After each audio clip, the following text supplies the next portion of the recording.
أصدقائي، السلام عليكم ورحمة الله. موضوعنا النهاردة شيق جدا، ولكن للأسف لم يأخذ حقه تماما على منصات اليوتيوب. الموضوع يبان إنه جاف، لكن خليك معايا، فالموضوع شيق جدا وطريف على مدار التاريخ. موضوعنا عن قرين ملازم لك في أي مكان تروح فيه. هو ما بيفرضش نفسه عليك، لأنك أنت اللي محتاج له، ومحتاج يكون معاك في كل خطوة، فهو اللي بيقدمك ويعرف الآخرين بيك. ولو رحت مكان يسألوك عنه قبلك، ولا يمكن أن تدخل من غيره. إنه قرين صالح محب.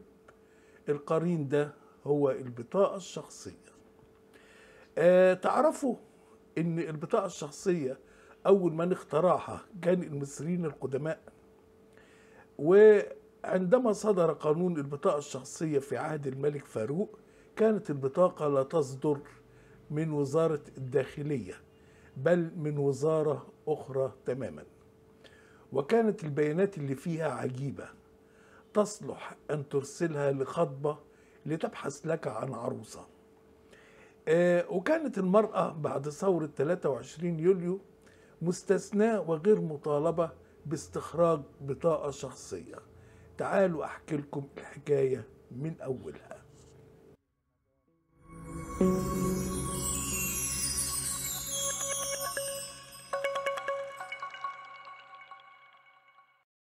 زي ما قلت، ظهرت البطاقة الشخصية والعائلية في عهد المصريين القدماء.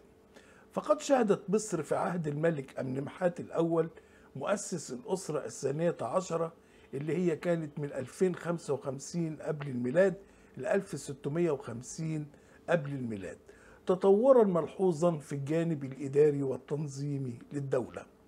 وتطلب ذلك أن تكون هناك قواعد بيانات محكمة ودقيقة. قعد المصري القديم يفكر إزاي يحقق ذلك، فخطرت بذهنه فكرة جهنمية. الفكرة دي هي عمل بطاقة لكل مواطن، اللي هي البطاقة الشخصية والعائلية، يمكن من خلالها أن يحصي كل سكان البلد في سنين معينة، وعددهم وأعداد سكان المقاطعات اللي هي المحافظات دلوقتي، ومعرفة حالة السكان الاجتماعية وأعمارهم والمهام الواجبة على كل فرد من أفراد الشعب، وحالته ومهنته، ومساعدة أمير كل مقاطعة لتحديد الشباب الذين وصلوا لسن التجنيد في مقاطعته، وأيضا المساعدة في جمع الضرائب وصرف المقررات التموينية، وكذلك في المناسبات والاحتفالات لصرف الجعة اللي هي البيرة والخبز واللحم حسب العدد الفعلي لأفراد الأسرة. فأصبح لزاما على كل مواطن وعلى كل رب أسرة استخراج بطاقة يأيد فيها جميع أفراد أسرته ومن هم تحت رعايته وكافة بياناته الأخرى، ثم يقوم بحلف اليمين والقسم أمام الوزير إنه صادق ومخلص في جميع ما دونه في هذه البطاقة، وإن بياناته صحيحة وليس فيها أي تزوير، ويتعهد بالإبلاغ فورا عن أي تعديل أو تغيير يطرأ على حالته.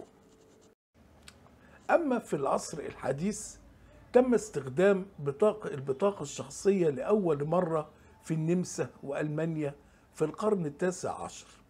وكانت البطاقة في البداية بسيطة جدا، وتحتوي فقط على اسم المواطن وعنوانه. وبمرور الوقت تطورت الفكرة تدريجيا على مر السنين، فأصبحت بطاقات الهوية أكثر تعقيدا، وبدأت تتضمن معلومات إضافية كثيرة. وبمجيء القرن العشرين أصبحت البطاقة الشخصية شائعة في جميع أنحاء العالم، تعتمدها الحكومات والجهات الرسمية، وأصبحت جزءا مهما من الحياة اليومية، ويتم استخدامها لمجموعة متنوعة من الأغراض، بما في ذلك الحصول على الخدمات الحكومية وإصدار الوثائق ومنع الجريمة والسفر والتصويت وغيرها وغيرها من أمور الحياة.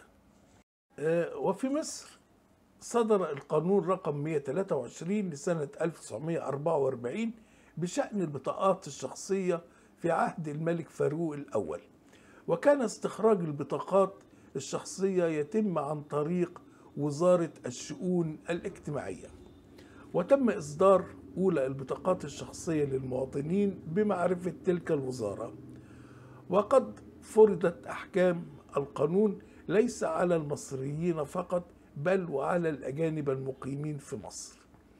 وكانت البطاقة تحمل ختم المملكة المصرية، وكانت بطاقة ورقية تشتمل على صورة شخصية لصاحب البطاقة وبعض البيانات الخاصة مثل سنة الميلاد، مش مطلوب يوم ايه ولا شهر كام، وجهة الميلاد، القامة يعني طويل قصير كده، لون الشعر، لون العينين، والعلامات الخصوصية زي وجود عاهة أو عيب خلقي أو علامة معينة. وكانت البيانات اللي فيها تصلح أن ترسل لخطبة لتبحث لصاحبها عن عروسة. يبدو أن السياق الاجتماعي والسياسي في تلك الفترة لم ترى ضرورة ملحة لذكر بيانات أو إيضاحات وتفصيلات أخرى. وبعد ثورة 23 يوليو تلاحظ تراخي عدد كبير من المصريين والأجانب في الحصول على هذه البطاقة، رغم أن القانون تضمن عقوبات في حالة عدم استخراجها لمن أتم سن 16 سنة بسبب عدم اعتداد الجهات والمصالح المختلفة بالبيانات المثبتة فيها نظرا لسطحيتها ولعدم أهمية بعضها وخلوها من بعض البيانات الخاصة الهامة، فقد جاءت خالية من البيانات التي تفصح بوضوح عن شخصية صاحبها زي المهنة والوظيفة وجهة العمل ومحل الإقامة وغيرها وغيرها من البيانات الضرورية، مما دعت الضرورة لتطوير شكلها وبياناتها.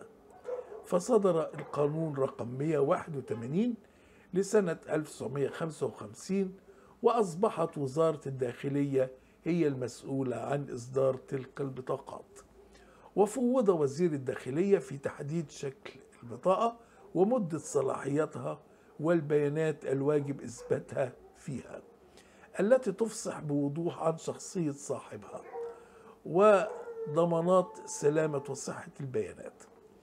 وحذر القانون جميع الهيئات والأفراد استخدام أحد بصفة موظف أو مستخدم أو عامل إلا بعد حصوله على بطاقة شخصية، كما ألزم مديري الفنادق أو ما يمثلها من الأماكن المفروشة المعدة لإيواء الجمهور بأن يثبتوا في سجلاتهم البيانات الموضحة في بطاقة كل عميل. ويستثنى النساء غير العاملات على أنه يجوز حصولهن على بطاقة شخصية بناء على طلبهم. وصدرت البطاقة على شكلين: بطاقة شخصية من صفحة واحدة لونها بيج للرجال الغير متزوجين وللمرأة التي لا تعول، وبطاقة عائلية لونها لبني تتكون من عدة صفحات منها صفحات يذكر فيها زوجات صاحب البطاقة وصفحات لأبنائه. وصدرت أول بطاقة في عام 1958 وكانت باسم الرئيس الراحل جمال عبد الناصر. استمر العمل بتلك البطاقة الورقية إلى عام 1994، ثم ظهرت بطاقة الرقم القومي التي نحملها الآن، وتصدر عن مصلحة السجل المدني التابع إداريا لوزارة الداخلية المصرية، ويتم تجديدها كل 7 سنوات، وتوفرت لها جميع وسائل دقة البيانات وباستخدام الوسائل التكنولوجية الحديثة.